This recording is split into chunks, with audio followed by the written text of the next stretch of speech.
আল্লাহর বড় প্রেম, নবীর বড় প্রেম। আল্লাহরে আমার আব্দুল্লাহ বড় ভালোবাসে।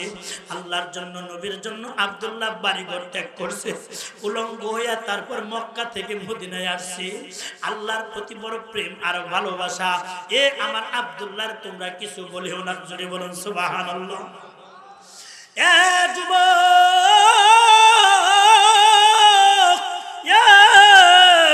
রাজীবপুরের যুবক ভাই, এই আমার মুরব্বী বাবারা, এই আমার মা বোনেরা, আল্লাহর নবীর সাহাবী আব্দুল্লাহর কথা চিন্তা করে দেখুন। ইমানের জন্য, ইসলামের জন্য কত ত্যাগ ও কুরবানি করেছে। আজকে কানের মধ্যে ইয়ারফোন লাগাইয়া রাতের বেলায় গুনাহ করতে করতে, গান শুনতে শুনতে ঘুমাও রে যুবক। এ যুবক, একবারও কি ভাবলা না ওই গান শুনতে শুনতে তো তোমার ইন্তিকাল হয়ে যাইতে পারে?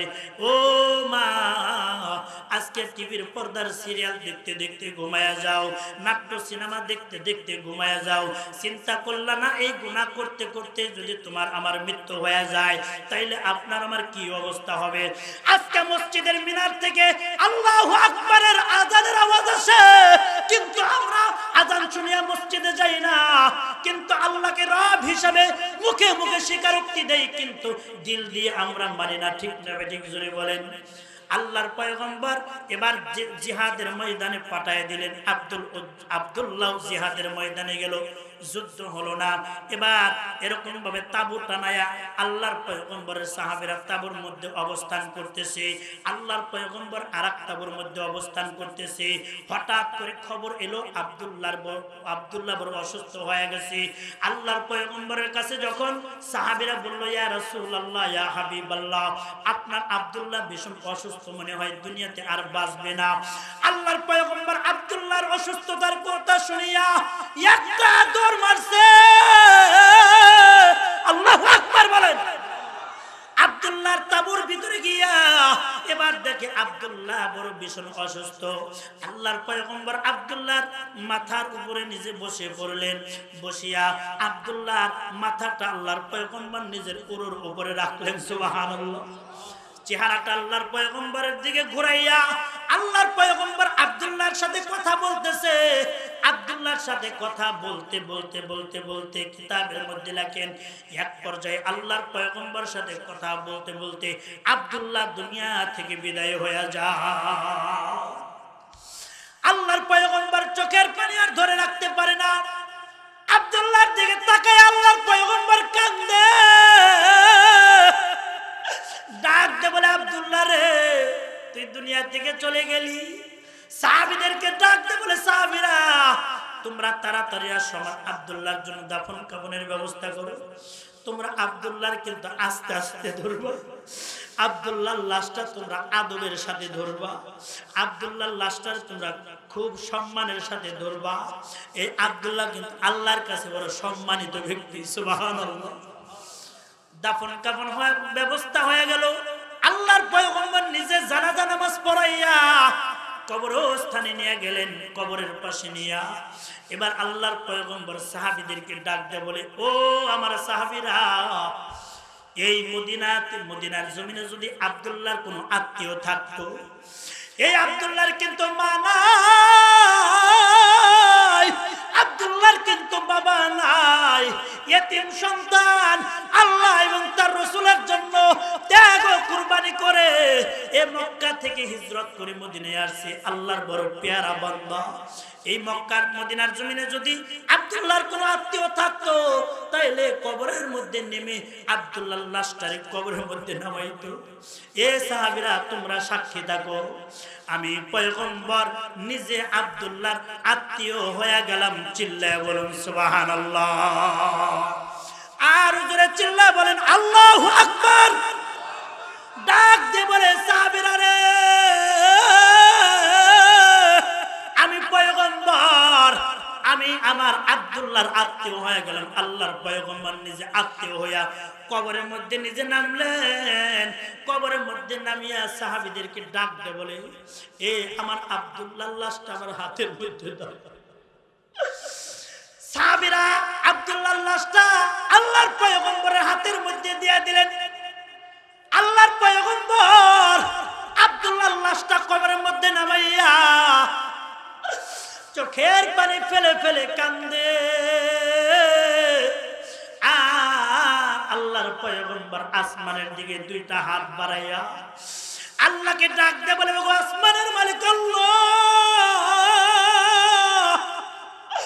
ওগো আসমান জমিনের মালিক আল্লাহ, আমার আব্দুল্লাহ আল্লাহ এবং রাসূলের জন্য ত্যাগ ও কুরবানি করে উলঙ্গ হয়ে মক্কা থেকে মদিনায় আসছে।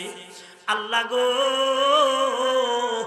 আমি আমার আব্দুল্লাহর প্রতি সন্তুষ্ট হয়ে গেলাম, রাজি খুশি হয়ে গেলাম। আল্লাহ, তুমিও আমার আব্দুল্লাহর প্রতি রাজি এবং খুশি হয়ে যাও। চিল্লায় বলুন সুবহানাল্লাহ। এবার আব্দুল উজ্জাকে ডাকতে বলে, এ ভাতিজা, তোমার পরনের জামাটা দিয়ে যাও।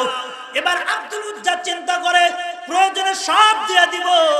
এবার শরীরের জামাটা খুলিয়া এবার চাচাকে দিয়ে দিল। ঠিক আছে চাচা, দিয়ে দিলাম।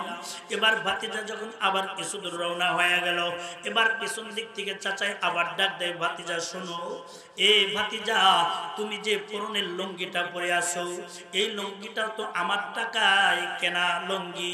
তুমি যখন ইসলাম কবুল করেছো, লুঙ্গিটা খুলে দিয়া যাও, লুঙ্গিটা লয়ে তোমারে আমি যাইতে দেব না। আব্দুল উজ্জা চাচাকে ডাকতে বলে, চাচা, লুঙ্গিটা যদি দিয়ে দেই তাইলে আমার লজ্জা বের হয়ে যাবে। চাচাই ডাকতে বলে, এতই যখন বুঝো তোমার এত লজ্জা লাগে, তাইলে আব্দুল্লাহর বেটা মুহাম্মদের ধর্ম ছেড়ে দাও, ইসলাম ছেড়ে দাও। জোরে বলুন না নাউযুবিল্লাহ। আব্দুল উজ্জা কান্দে আর চোখের পানি ফেলে দিয়া আসমানের দিকে তাকাইয়া আল্লাহকে ডাকতে বলে, ওগো আসমানের মালিক আল্লাহ, তাইলে কি আল্লাহ তোমারে পাওয়ার জন্য আল্লাহ তোমার ভালোবাসা অর্জন করার জন্য শেষ পর্যন্ত আমার পরনের লুঙ্গিটা পর্যন্ত দেওয়া লাগবে। এবার আব্দুল উজ্জার চাচা ডাকতে বলে, ভাতিজা, তুমি যদি আব্দুল্লাহর বেটা মুহাম্মদের ধর্ম ছেড়ে দাও, তাইলে আমি চাচার কোটি কোটি কোটি কোটি টাকার সম্পত্তি সব আমি তোমার নামে লিখে দিব। এ ভাতিজা, তুমি কি আমার সম্পদ চাও নাকি তুমি ইসলাম চাও, ঈমান চাও? এবার ভাতিজা চক্ষুটা বন্ধ করে আব্দুল উজ্জা চিন্তা করে, দুনিয়ার সামান্য ক্ষণস্থায়ী সম্পদ আমার দরকার নাই। প্রয়োজনে আমি আমার আল্লাহকে পাওয়ার জন্য, প্রয়োজনে আমি আমার রবকে পাওয়ার জন্য, প্রয়োজনে পরনের লুঙ্গিটা পর্যন্ত দিয়ে দিব। চাচাকে ডাক দিয়ে বলে, চাচা গো, আজকে যদি মক্কার জমিনে আমার আব্বা জীবিত থাকতো, এই মক্কার জমিনে যদি আমার বাবা থাকতো, আমার আব্বা আমারে উলঙ্গ হয়ে যাইতে দিত না। এই মক্কার জমিনে যদি আমার মা জীবিত থাকতো, আমার মা আমারে উলঙ্গ করে বাড়ি থেকে বের হতে দিত না। আজকে ঈমানের জন্য, ইসলামের জন্য আজকে পরনের লুঙ্গিটা পর্যন্ত চাচা তুমি আমার খুলে রেখে দিলা। আব্দুল উজ্জা একটা হাত দ্বারা ওই লুঙ্গির গিটের মধ্যে হাত দিয়ে ফেলছে। জোরে বলুন না সুবহানাল্লাহ। আব্দুল উজ্জা লুঙ্গির গিটের মধ্যে হাত দিয়া এবার আসমানের দিকে তাকাইয়া আল্লাহকে ডাকতে বলে, আল্লাহ, আমি প্রয়োজনে আমার ঈমানের জন্য আমার লুঙ্গিটা দিয়ে দিব। এবার চাচাকে ডাকতে বলে, চাচা, এই নেন, আমি খুইলা দিলাম লুঙ্গি, ঈমান বানাইলাম সঙ্গী। জোরে বলুন সুবহানাল্লাহ। আর জোরে বলুন না আল্লাহু আকবার। মুসলমানের আওয়াজ দিয়ে বলেন আল্লাহু আকবার। আর জোরে বলেন আল্লাহু আকবার। ডাক দিয়ে বলে, চাচা, প্রয়োজনে খুলে দিলাম লুঙ্গি, ঈমান বানাইলাম সঙ্গী। লুঙ্গিটা টান দিয়ে খুলিয়া এবার লুঙ্গিটা চাচার দিকে ছুঁড়ে মারিয়া উলঙ্গ হইয়া 18 বছরের তামরা একজন যুবক এবার দুইটা হাত দিয়া লজ্জা স্থানটা ঢাকিয়া এবার আব্দুল উজ্জা একটা দৌড় মারা সৎমার ঘরের দরজার কাছে চলে আসলো। সৎমার ঘরের দরজার সামনে আসিয়া ডাক দে বলে, মা, মাগো। এবার আব্দুল উজ্জার কণ্ঠের আওয়াজ পাইয়া সৎমা দরজাটা খুলে দিল।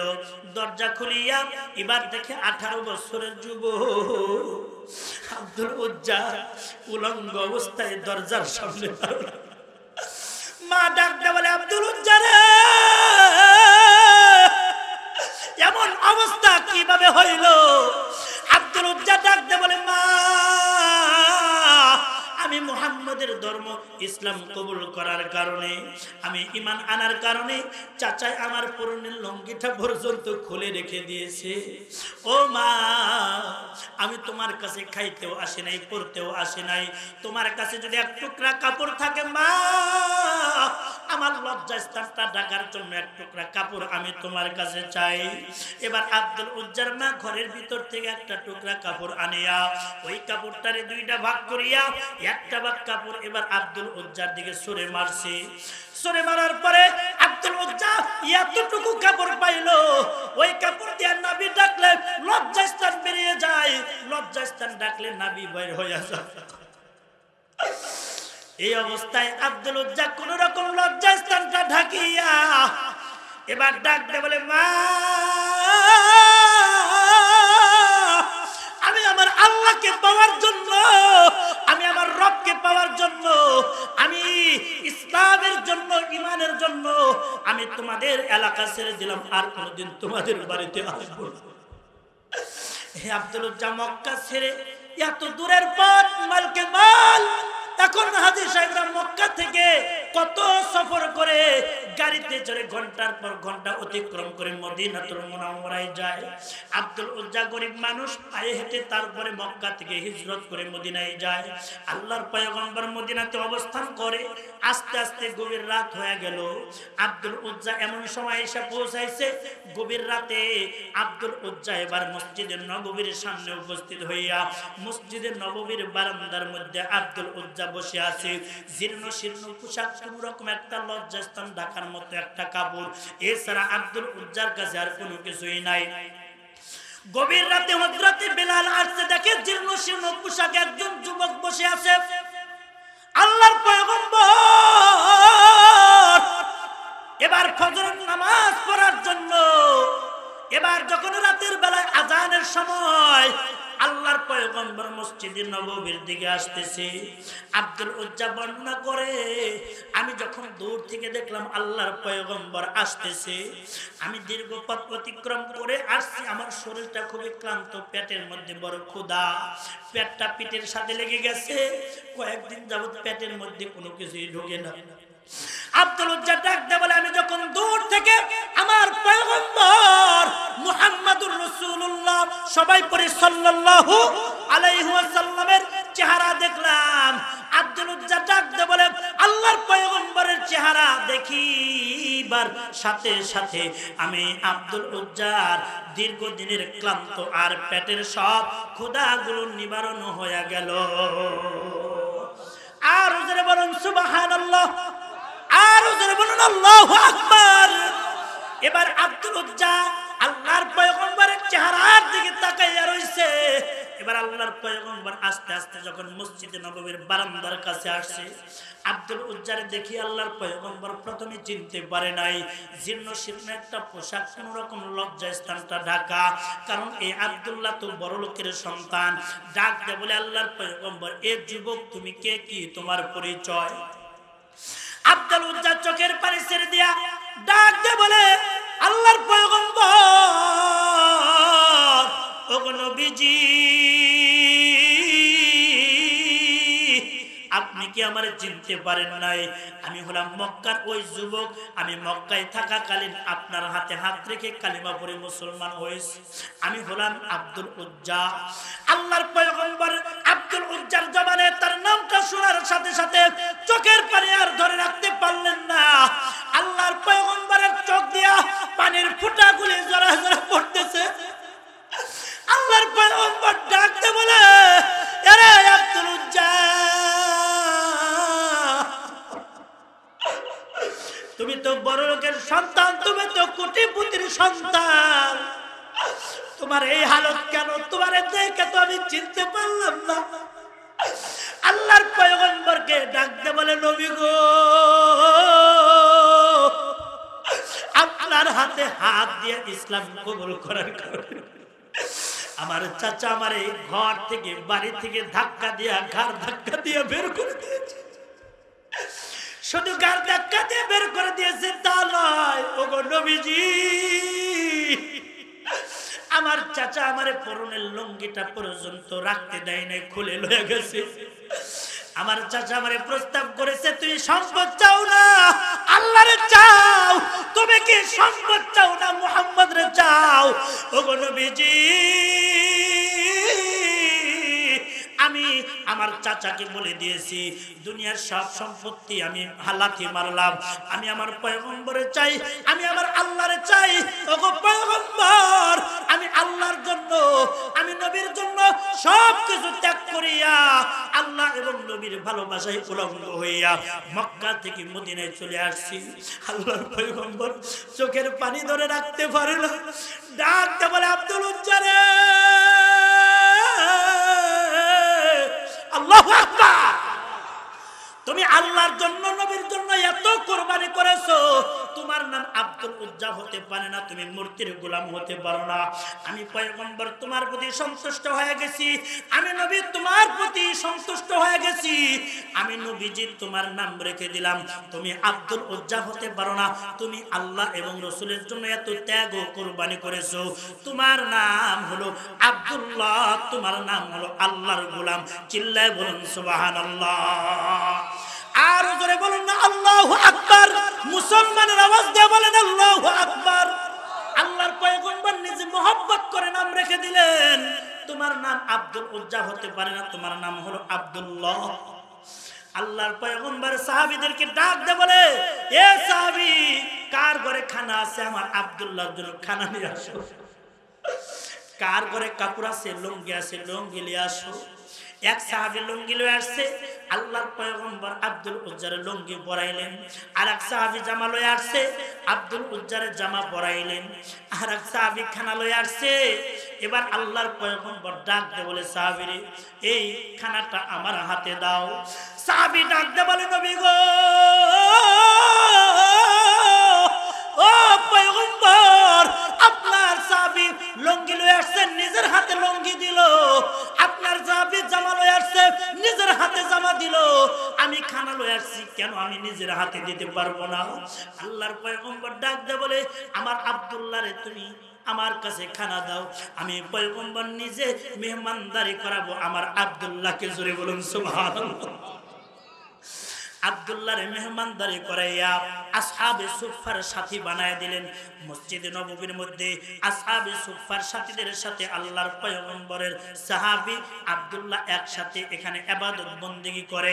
রাতের বেলায় আব্দুল উজ্জা আল্লাহর মহব্বতে, আল্লাহর ভালোবাসায় শুধু জোরে জোরে চিৎকার মেরে মেরে আল্লাহর কালাম তেলাওয়াত করে। সুবহানাল্লাহ বলে। সাহাবীরা আল্লাহর রাসূলের কাছে অভিযোগ করলো, ওগো পয়গম্বর, আপনার আব্দুল্লাহ চিল্লায় চিল্লায় কোরআন শরীফ পড়ে, আপনার আব্দুল্লাহর তেলাওয়াতের আওয়াজে আমরা ঘুম পাড়তে পারি না, ইবাদত করতে পারি না। আল্লাহর পয়গম্বর সাহাবীদেরকে ডাক দিয়ে বলে, এ আমার সাহাবীরা, আমার আব্দুল্লাহরে তোমরা পড়তে দাও। আমার আব্দুল্লাহর বুকের ভিতরে, আমার আব্দুল্লাহর ভিতরে আল্লাহর বড় প্রেম, নবীর বড় প্রেম। আল্লাহরে আমার আব্দুল্লাহ বড় ভালোবাসে। আল্লাহর জন্য, নবীর জন্য আব্দুল্লাহ বাড়িঘর ত্যাগ করছে, উলঙ্গ হইয়া তারপর মক্কা থেকে মদিনায় আসছে। আল্লাহর প্রতি বড় প্রেম আর ভালোবাসা। এ আমার আব্দুল্লাহর তোমরা কিছু বলিও না। জোরে বলুন সুবহানাল্লাহ। এ যুবক,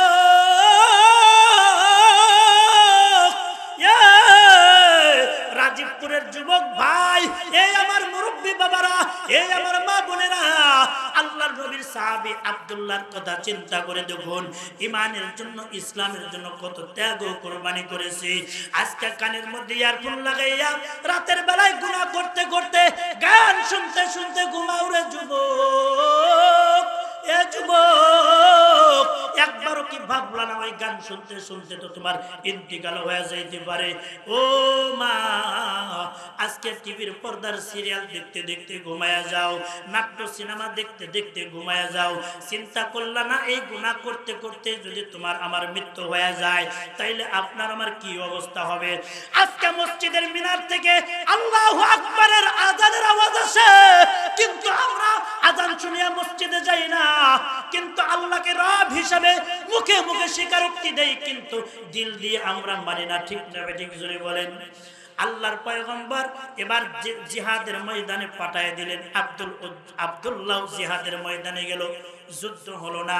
এবার এরকম ভাবে তাবু টানায়া আল্লাহর পয়গম্বরের সাহাবীরা তাবুর মধ্যে অবস্থান করতেছে, আল্লাহর পয়গম্বর আরেক তাবুর মধ্যে অবস্থান করতেছে।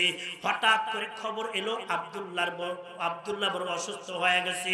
আল্লাহর পয়গম্বরের কাছে যখন সাহাবীরা বলল, ইয়া রাসূলুল্লাহ, ইয়া হাবিবাল্লাহ, আপনার আব্দুল্লাহ ভীষণ অসুস্থ, মনে হয় দুনিয়াতে আর বাঁচবে না। আল্লাহর পয়গম্বর আব্দুল্লাহর অসুস্থতার কথা শুনিয়া একটা দৌড় মারছে।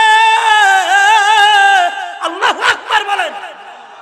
আব্দুল্লাহর তাবুর ভিতরে গিয়া এবার দেখে আব্দুল্লাহ বড় ভীষণ অসুস্থ। আল্লাহর পয়গম্বর আব্দুল্লাহর মাথার উপরে নিজে বসে পড়লেন। বসিয়া আব্দুল্লাহর মাথাটা আল্লাহর পয়গম্বর নিজের উরুর উপরে রাখলেন। সুবহানাল্লাহ। চেহারাটা আল্লাহর পয়গম্বরের দিকে ঘুরাইয়া আল্লাহর পয়গম্বর আব্দুল্লাহর সাথে কথা বলতেছে। আব্দুল্লাহর সাথে কথা বলতে বলতে বলতে বলতে কিতাবের মধ্যে লেখেন, এক পর্যায়ে আল্লাহর পয়গম্বরের সাথে কথা বলতে বলতে আব্দুল্লাহ দুনিয়া থেকে বিদায় হয়ে যায়। আল্লাহর পয়গম্বর চোখের পানি আর ধরে রাখতে পারে না। আব্দুল্লাহর দিকে তাকায় আল্লাহর পয়গম্বর কান্দে। ডাক দে বলে, আব্দুল্লাহ রে, তুই দুনিয়া থেকে চলে গেলি। সাহাবীদেরকে ডাক দে বলে, সাহাবীরা তোমরা তাড়াতাড়ি আসো, আমার আব্দুল্লাহর জন্য দাফন কাফনের ব্যবস্থা করো। তোমরা আব্দুল্লাহর কিন্তু আস্তে আস্তে ধরবা, আব্দুল্লাহর লাশটা তোমরা আদবের সাথে ধরবা, আব্দুল্লাহর লাশটা তোমরা খুব সম্মানের সাথে ধরবা। এই আব্দুল্লাহ কিন্তু আল্লাহর কাছে বড় সম্মানিত ব্যক্তি। সুবহানাল্লাহ। দাফন কাফন হওয়ার ব্যবস্থা হয়ে গেল। আল্লাহর পয়গম্বর নিজে জানাজা নামাজ পড়াইয়া কবরস্থানে নিয়ে গেলেন, কবরের পাশে নিয়া।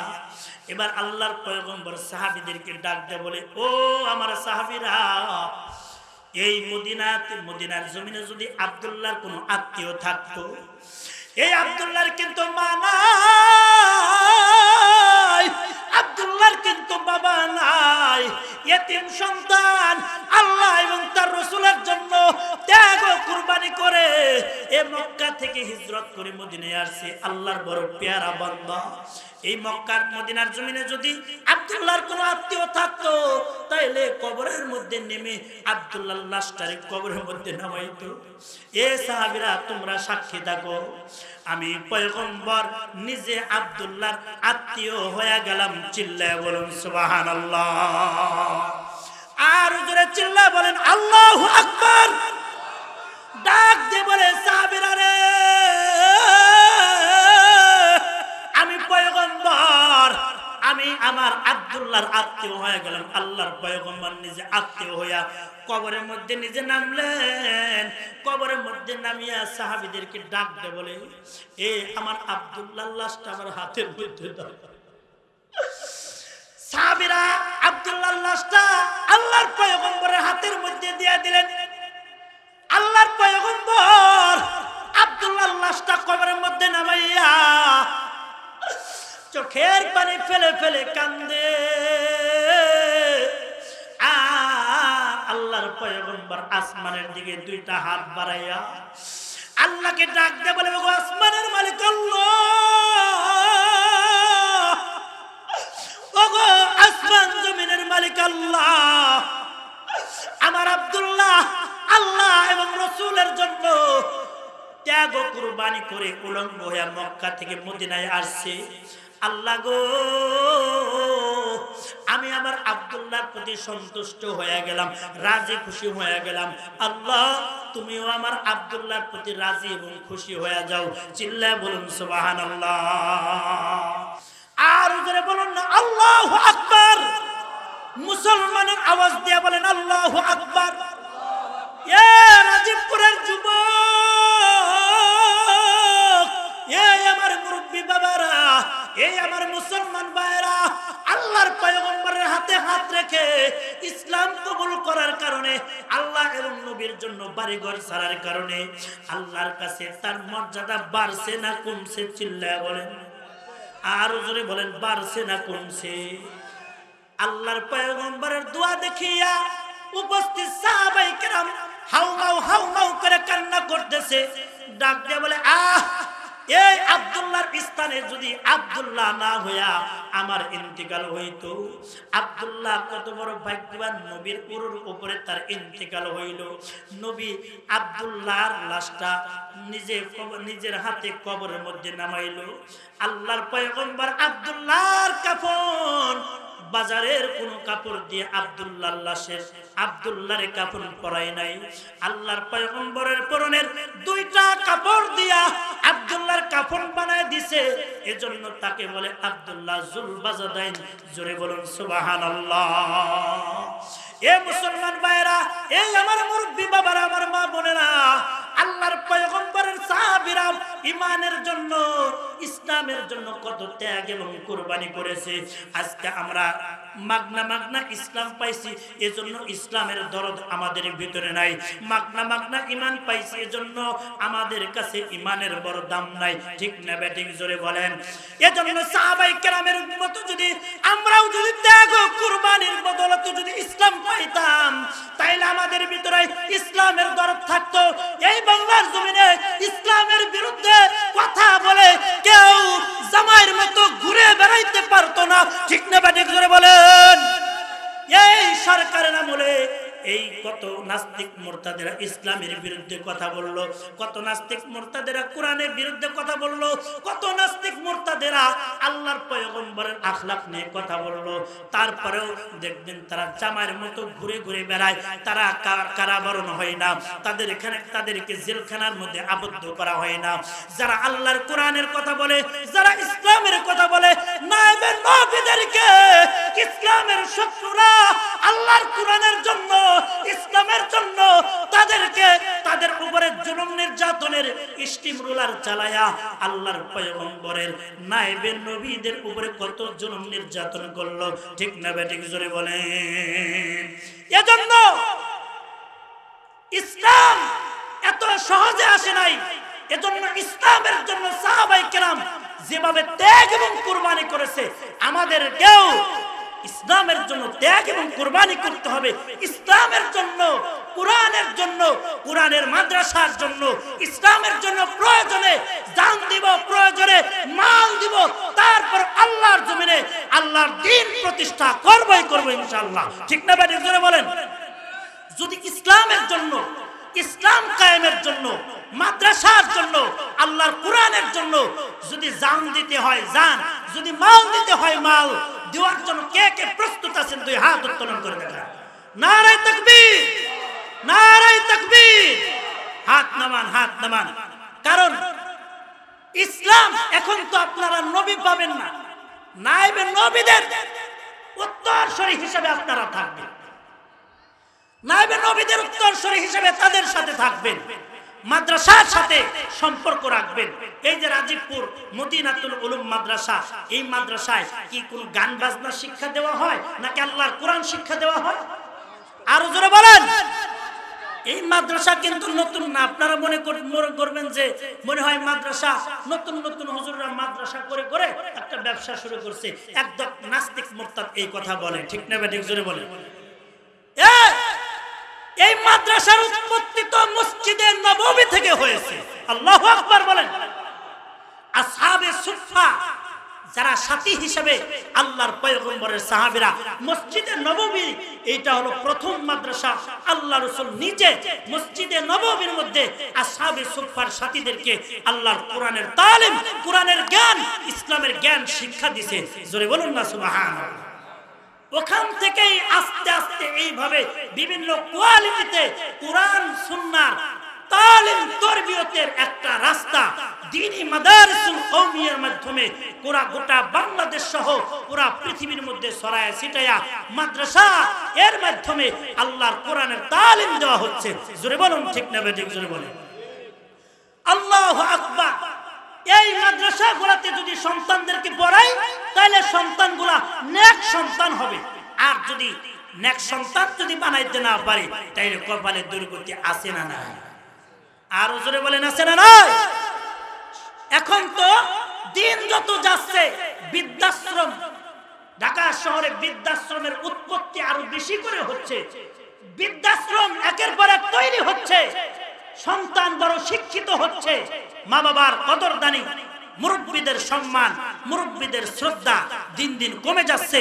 সন্তানকে বাবায় মাথার ঘাম পায়ে ফেলে এ রক্ত পানি করে খেতে খামারে কত কাজ করে, ঝড় নাই তুফান নাই, রক্ত পানি করে কাজ করে সন্তানদের লেখাপড়া করাইছে। সন্তান বড় ব্যারিস্টার হয়েছে, সন্তান বড় ইঞ্জিনিয়ার হয়েছে, ঢাকা শহরে চাকরি করে, ফ্ল্যাট কিনা স্ত্রী লয়া থাকে, কিন্তু মা বাপরে লয়া থাকে না। ঠিক না বেঠিক? জোরে বলেন ঠিক না বেঠিক? যত শিক্ষিত হচ্ছে মা বাবার সম্মান শ্রদ্ধা আস্তে আস্তে কমতেছে। এজন্য সন্তান ইঞ্জিনিয়ার ব্যারিস্টার না বানানোর পক্ষে না। আপনি সন্তানের শুরুতে কোরআনে কারিমের জ্ঞান শিক্ষা দেন, কোরআনের ইলম দেন, কোরআনের তালিম দেন। এই সন্তান কোরআনের তালিম প্রথমে শিখার পরে যত ইঞ্জিনিয়ার হবে, ব্যারিস্টার হবে, কোনোদিন মা বাবার অবাধ্য সন্তান হবে না। ঠিক না বেঠিক? জোরে বলেন। মুসলমান ভাইরা রে আমার, আমি একটা ওয়াকিয়া বলি, আস্তে আস্তে আলোচনা শেষ করে দিব। আমার মুসলমান ভাইরা, যদি সন্তান যদি নেককার সন্তান না হয় তাহলে কপালে দুর্গতি আছে। সন্তানদের যদি নেককার সন্তান বানানো না যায় তাইলে কিন্তু কপালে দুর্গতি আছে। কেমনে? এ মুসলমান ভাই, এবার একটা সত্য একটা ওয়াকিয়া আপনাদের সামনে বলে যায়। এই আমার মুরব্বী বাবারা, আমার রাজীবপুরের যুবক ভাইয়েরা খুব খেয়াল করে শুনবা। আব্দুল খালেক নামে আল্লাহর এক বান্দা ছিল। 6 মাস বয়সে বাবার ইন্তিকাল হয়ে যায়। 6 মাস বয়সে বাবার ইন্তিকাল হয়ে যায়। এবার মাই চিন্তা করে, কেবলমাত্র সন্তান একটা হয়েছে, এখনো তো রূপ যৌবন সব ঠিক আছে। মাই চিন্তা করে, এখন যদি আমি বিয়ে বসি তাইলে আমার সুখের কোনো সীমা থাকবে না, আর যদি আমি বিয়ে বসি তাইলে আমার সন্তানের কষ্টের কোনো সীমা থাকবে না। কারণ যে সন্তানের জমিনের উপরে মা নাই বাবা নাই, এই সন্তান মানুষের লাথি গুতা খেয়ে তারপর বড় হয়। ঠিক না বেঠিক? জোরে বলে। এজন্য মাই চিন্তা করে, আমি যদি বিয়ে বসি আমার তো সুখ শান্তির অভাব নাই, এই সন্তানের কি হবে? সন্তানের মুখের দিকে তাকায়া মা আর বিয়ে বসলো না। এই আব্দুল খালেকের যখন বয়সটা 6 মাস থেকে 6 বছর হয়েছে। কয় বছর হয়েছে? জোরে বলে। 6 বছর হয়েছে। এবার আব্দুল খালেকের মা এই আব্দুল খালেককে একটা স্কুলে ভর্তি করে দিয়েছে। স্কুলে ভর্তি করে তারপর তারে বড় শিক্ষিত বানানোর জন্য স্কুলে ভর্তি করে দিয়েছে। এবার পড়াশোনা করতেছে আব্দুল খালেকের মা। মানুষের বাড়িতে বাড়িতে কাজ করে করে তারপর নিজের সংসার চালায়, সন্তানের পড়াশোনা চালায়। এইভাবে আস্তে আস্তে যখন ম্যাট্রিক পরীক্ষার সময় হয়ে গেল, এবার আব্দুল খালেক এবার মার কাছে চিন্তা করে, আমার মা তো ভালো একটা পোশাকও কোনোদিন পরে না, আমার মা তো ভালো একটা জুতাও কোনোদিন পরে না। আব্দুল খালেকরে কিন্তু প্রতিদিন তারে সুন্দর করে নাস্তা পানি করায়। আব্দুল খালেকের কোনো কষ্ট হতে দেয় না। একটা মাত্র সন্তান, বাবার আদর পায় নাই। মায়ে বাবার আদর দিতেছে, মার আদর দিয়া, দুইজনের আদর একসাথে দিয়া আব্দুল খালেককে বড় করতেছে। জোরে বলুন সুবহানাল্লাহ। ম্যাট্রিক পরীক্ষার সময় যখন হয়ে যায়, আব্দুল খালেক এবার স্কুল থেকে হেডমাস্টার ডাকতে বলে, পরীক্ষার ফর্ম ফিল আপ করতে হবে, টাকা লাগবে এরকম ভাবে 1200 করে টাকা তোমরা নিয়ে আসবা। আব্দুল খালেক চিন্তা করে, আমার মা তো গরিব মানুষ, 1200 টাকা কিভাবে পাবে? এজন্য আব্দুল খালেক মনে মনে চিন্তা করে, আমি পরীক্ষা দিব না। আমি যদি পরীক্ষা দিতে যাই তাইলে মার অনেক কষ্ট হয়ে যাবে। এ মুসলমান ভাই, এ যুবক ভাইরা খুব খেয়াল করে শুনবা। আব্দুল খালেক বাড়িতে এসে মন মরা হয়ে বসে আছে। আব্দুল খালেকের মা যখন দেখলো আমার কলিজার টুকরা সন্তানের মনটা একটু বেজার বাজার দেখা যায়, এবার মা ডাকতে বলে, সন্তান রে তোমার কি হয়েছে? তোমার মনটা বড় বেজার দেখা যায়। বলে, না আমার মন বেজার না, এমনিতেই। বলে, না আমি বুঝতে পেরেছি তোমার মনের মধ্যে বড় কষ্ট। কি কষ্ট তুমি একটু খুলে বলো। এবার ফিরে ফিরে করার কারণে ডাক দে বলে, মা হেডমাস্টার বলেছে পরীক্ষার ফর্ম ফিল আপ করতে হবে, টাকা টাকা লাগবে 1200। ও মা তোমার কাছে তো 1200 টাকা নাই, আমি তো পরীক্ষা দিতে পারবো না। আব্দুল খালেক ক্লাসের 1 নাম্বার ছাত্র। এবার চিন্তা করে পরীক্ষা যদি না দেয় তাইলে পরীক্ষা না দিলে সে ম্যাট্রিক পরীক্ষায় পাস করতে পারলো না। মা ডাক দে বলে সন্তান কোনো চিন্তা নাই, পেরেশানি নাই। মা একটা মুস্কি হাসি দিয়া অন্য রুমে চলে গেল। অন্য রুমে গিয়া একটা ব্যাং আনছে, প্লাস্টিকের একটা ব্যাং আনিয়া সন্তানের হাতে দিয়া বলে এই ব্যাংকটা ভেঙে দেখো এইটার মধ্যে কয় টাকা আছে। এবার আব্দুল খালেক ব্যাংকটা যখন ভাঙার পরে দেখে পরীক্ষার ফর্ম ফিল আপ করতে লাগবে 1200। ব্যাংক ভাঙার পরে দেখে এই ব্যাংকের মধ্যে টাকা আছে 1300। জোরে বলুন সুবহানাল্লাহ, আর জোরে বলুন না আল্লাহু আকবার। আব্দুল খালেক এরকম ভাবে খুশি হয়ে গেল। আব্দুল খালেক মারে ডাক দিয়ে বলে মা গো এই টাকা তুমি কোত্থেকে জমাইলা? আব্দুল খালেকের মা ডাক দিয়ে বলে বাজান আমি জানি ম্যাট্রিক পরীক্ষার সময় তোমার মোটা অঙ্কের একটা খরচ লাগবে, এই জন্য আমি মা নিজে ভালো মন্দ না খায় টাকাগুলো জমায় বাজারে তোর জন্য পরীক্ষার এই ফর্ম ফিল আপের টাকাগুলো আমি মা জমাইছি। এবার আব্দুল খালেক ডাক দে বলে মা এমন দরদি মা তো পৃথিবীর বুকে আর হতে পারে না মা।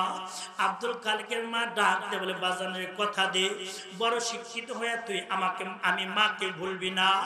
আব্দুল খালেক মাকে জড়ায় দে বলে মা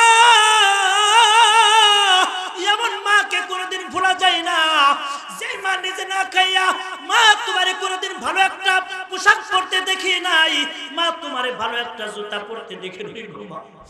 আব্দুল খালেক বলে আমার মা ঈদের মৌসুম আসলে আমি আব্দুল খালেককে কষ্ট হতে দেই নাই। মা গুনা দিয়া এরকম ভাবে জুতা পেঁচাইয়া জুতা সেলাই করিয়া সিরা ফাটা পোশাক তালি দিয়া আমার মা তারপর ঈদ কাটাইছে। আমি আব্দুল খালেকের জন্য নতুন পোশাকের ব্যবস্থা করে দিয়েছে। এ রাজীবপুরের যুবক, এটা শুধু আব্দুল খালেক না, সব ঘরের মা বাবাই সন্তানের মুখে হাসি ফোটানোর জন্য এমন ত্যাগ ও কুরবানি করেছে। জোরে বলুন ঠিক না বেটি? আমার মুসলমান ভাইরা, এবার যখন ম্যাট্রিক পরীক্ষা দিল এরকম ভাবে মাস্টার ডিগ্রি পাস করলো, এবার হেডমাস্টার আব্দুল খালেককে ডাক দে বলে তুমি বড় শিক্ষিত হইছো, তোমার বড় ব্রেন, আমার এলাকায় একটা স্কুল আছে, আমি তোমারে 2টা প্রস্তাব করতে চাই। 1 নাম্বার প্রস্তাব হলো আমার এলাকার হেডমাস্টার তোমাকে বানাতে চাই। জোরে বলুন সুবহানাল্লাহ। 2 নাম্বার প্রস্তাব হলো আমার ঘরে আমার একটা সুন্দরী রূপসী মেয়ে আছে, যোগ্য কোনো সন্তান পাই না, তোমার কাছে আমার মেয়েকে বিবাহ দিতে চাই। এই 2টা প্রস্তাব আমি তোমার কাছে করলাম। আব্দুল খালেক ডাক দিয়ে বলে মা আমার মা আমার বড় কষ্ট করে লালন পালন করেছে। স্যারকে ডাক দে বলে স্যার আমি আমার মার কাছ থেকে একটু অনুমতি নিয়ে আসি। এবার আব্দুল খালেক মার কাছে চলে আসছে, ডাক দে বলে মা হেডমাস্টার আমার 2টা প্রস্তাব করেছে। 1 নাম্বার প্রস্তাব হলো তার এলাকার স্কুলের হেডমাস্টার আমাকে বানাতে চায়। 2 নাম্বার প্রস্তাব হলো তার মেয়েকে আমাকে বিবাহ করতে বলে। মা ডাক দে বলে বাজান তুই এলাকার চাকরিটা গ্রহণ কর, কিন্তু তার মেয়েকে তুই বিবাহ করিস না, কারণ তার মেয়ে পর্দা করে না, তার মেয়ে এরকম ভাবে টিকটক করে বেড়ায়, তার মেয়ে এরকম ভাবে পর্দাহীন, তার মেয়ে নামাজ রোজা করে না, দিনদার না, এমন মেয়ে বিয়ে করলে তোর সুখ হবে না। আব্দুল খালেক স্কুলে চাকরি নিল। এক পর্যায়ে ওই স্যারের মেয়ের প্রেমে পড়িয়া আব্দুল খালেক শেষ পর্যন্ত মার কথা অমান্য করিয়া এই মেয়েটাকে বিবাহ করলো। বিবাহ করে যখন ঘরে লয়ে আসছে আব্দুল খালেক এই স্ত্রীকে ডাক দে বলে বিবিরে ডাক দে বলে বিবি এই যে আমার মা আমাকে বড় কষ্ট করে লালন পালন করেছে, কথা দাও আমার মারে তুমি কোনোদিন কষ্ট দিবা না। আব্দুল খালেকের স্ত্রী এই কথা শুনিয়া আব্দুল খালেকের মার দিকে তাকাইয়া বড় বড় চোখ করে বলে এই নোংরা মহিলার সাথে আমার কোনো সম্পর্ক নাই। জোরে বলুন নাউজুবিল্লাহ। এই কথা শুনিয়া আব্দুল খালেকের মা চোখের পানি ধরে রাখতে পারে না। অনেক জায়গায় দেখা দেখা যায় সন্তান বড় শিক্ষিত হওয়ার পরে স্ত্রীর কথায় তাদের মনগুলো এমন ভাবে বলে যায়, মা সত্য কথা বললে মার কথা বিশ্বাস হয় না, মা বাবার কথা বিশ্বাস হয় না। স্ত্রীর কথা শুনিয়া এই সন্তানগুলো মা বাবার উপর অত্যাচার করে। ঠিক না বেঠিক জোরে বলেন। এ মুসলমান ভাই, এবার একদিন আব্দুল খালেকের স্ত্রী এমনিতেই মার সাথে একসাথে খাবে না, আব্দুল খালেকের স্ত্রী এই শাশুড়ির সাথে একসাথে সংসার করবে না। এই চিন্তায় চিন্তায় এবার সন্তানকে ফুসলায়া নানান ভাবে মিথ্যা কথা বলিয়া এবার ডাকতে বলে, তুমি আমারে পছন্দ করে বিয়ে করছো, এজন্য তোমার মা আমাকে দেখতে পারে না, তুমি যখন চলে যাও তোমার মা আমার সাথে ঝগড়া করে। এইভাবে নানান কথা বলতে বলতে আব্দুল খালেককে এমন ভাবে উত্তেজিত করেছে। এবার আব্দুল খালেক একটা লাঠি লইয়া গভীর রাত্রিতে মার কাছে চলে আসছে। ডাক দে বলে, মা দরজাটা খুলো। এবার মা যখন দরজাটা খুলছে, আব্দুল খালেক এমন উত্তেজিত হইয়া স্ত্রীর কথা শুনিয়া মার উপর আক্রমণ করা আরম্ভ করে দিয়েছে। মাকে লাঠি দ্বারা পিটানি শুরু করে দিয়েছে। আব্দুল খালেকের মা ডাকতে বলে, কলিজার টুকরা বাজার, আমি তোর স্ত্রীর সাথে কসম করে বলি, তোর স্ত্রীর আমি কিছু বলি না। এইভাবে মার উপর দীর্ঘদিন অত্যাচার করছে। মুসলমান ভাইয়ের আমার সংক্ষেপে কয়েক মিনিটের মধ্যে শেষ করে দেই। আব্দুল খালেক চিন্তা করে, এখন যদি আমি তার জন্য বদদুয়া করি তাহলে আল্লাহর গজব নেমে আসবে। আব্দুল খালেকের মা যায় নামাজের মধ্যে বসিয়া আল্লাহকে ডাক দেয়া বলে, এ যুবক, এ রাজীবপুরের যুবক ভাই, এই আমার মুরব্বী বাবারা, এই আমার মুসলমান ভাইরা, এই পৃথিবীর জমিনের মধ্যে মায়ের চাইতে বাবার চাইতে আপন এই পৃথিবীর জমিনের মধ্যে আর কেউ নাই। ঠিক না বেঠিক জোরে বলেন। আব্দুল খালেক মার উপর আক্রমণ করলো বড় কথা শুনিয়া, কিন্তু আব্দুল খালেকের মা তাহাজ্জুদের সময় যায় নামাজ বিছাইয়া আসমানের দিকে দুইটা হাত দিয়া আল্লাহকে ডাকতে বলে, ও আসমানের মালিক আল্লাহ, আমার সন্তানের প্রতি তুমি নারাজ হইও না, গজব দিও না। আল্লাহু আকবার জোরে বলেন, আল্লাহু আকবার। মুসলমানের আওয়াজ দিয়ে বলেন, আল্লাহু আকবার। এ যুবক, আব্দুল খালেকের মা চিন্তা করে, বাজান রে, আল্লাহ তুমি আমার আব্দুল খালেকের ঘরে একটা সন্তান দিয়ে দাও। ও বুঝবে সন্তান লালন পালন করার কি কষ্ট, তখন বুঝবে আমি মা আমার সন্তানের কত কষ্ট করে পালছি। এ ভাই, কিছুদিন পরে আব্দুল খালেকের একটা সন্তান হলো। গভীর রাত্রিতে একদিন আব্দুল খালেক বাড়িতে আসছে। বাড়িতে আসার পরে স্ত্রীর কাছে দরজার মধ্যে টোকা মারছে, সাথে সাথে দরজা খুলে দিল। ডাকতে বলে স্ত্রীকে, ডাকতে বলে, বিবি রে এখনো ঘুমাও নাই কেন? বিবি ডাকতে বলে, স্বামী কোন সন্তান যদি না ঘুমায় মা ঘুমাইতে পারে না। স্বামী গো, আমার সন্তান কেন যেন কান্না করে, আমার দুধ খাইতেছে না আজকে থেকে। স্বামী গো, সন্তানের কান্নার কারণে আমার ঘুম আসে না। আব্দুল খালেক এই কথাটা শোনার সাথে সাথে তার মাথার মস্তিষ্কটা এরকম ভাবে পরিবর্তন হয়ে গেল। আরে আমার স্ত্রী বলতেছে সন্তান না ঘুমাইলে মার চোখে ঘুম আসে না। আমার মাও তো আমার এইভাবে লালন পালন করেছে, আমি আমার মার উপরে অত্যাচার করেছি। আব্দুল খালেক এই কথাগুলো শুনিয়া একটা দৌড় মারছে মার ঘরের দরজার দিকে। মার দরজার সামনে আসিয়া দরজার মধ্যে টোকা মারছে। ডাক দিয়ে বলে, মা মাগো দরজাটা একটু খুলো গভীর রজনীতে।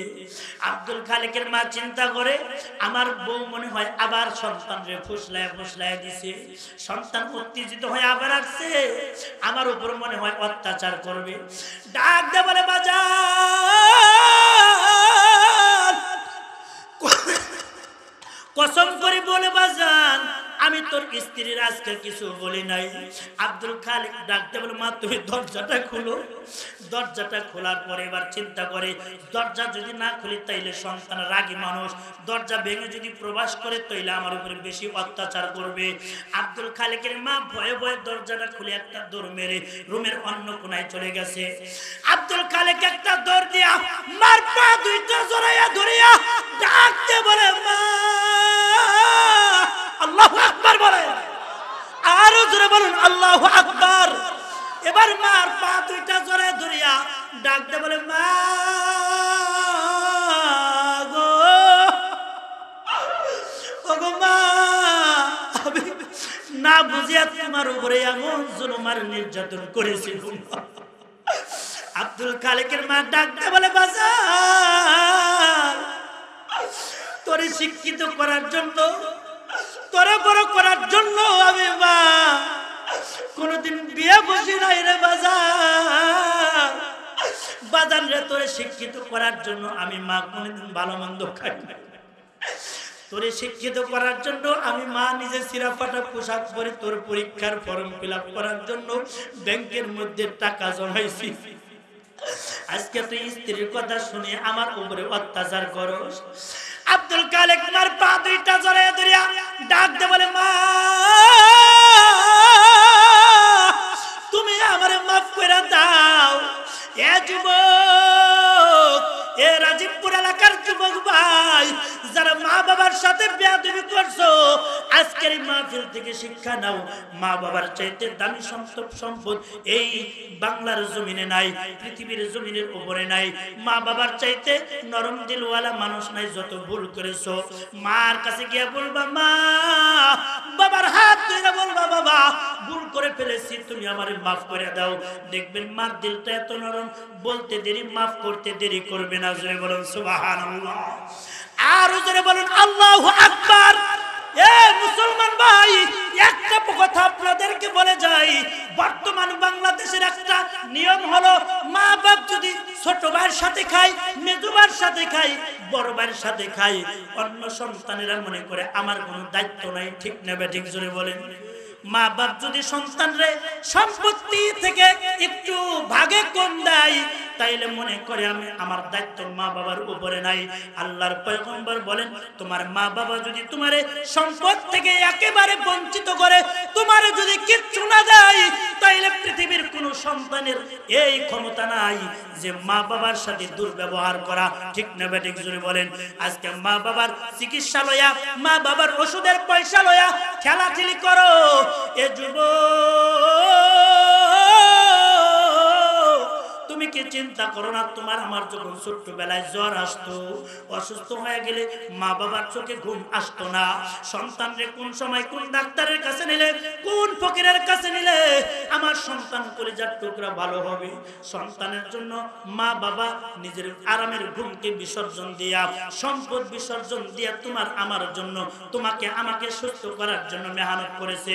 আজকে ওই মা অসুস্থ হয়ে গেল, ওই বাবা অসুস্থ হয়ে গেল, তাদের কোনো খবর রাখো না।